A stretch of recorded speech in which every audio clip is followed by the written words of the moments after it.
আসছো লালু, আসছো? ও কি হলো, খাবে? ও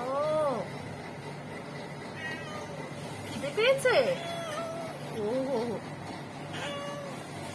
অনেক গরম বাইরে।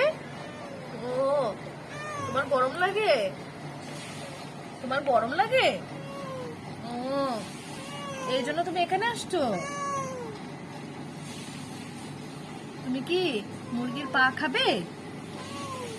ও তুমি চুপ করে বসে আছো, হ্যাঁ? হুম। কি গো, তোমাকে কি একটু পা দেবো?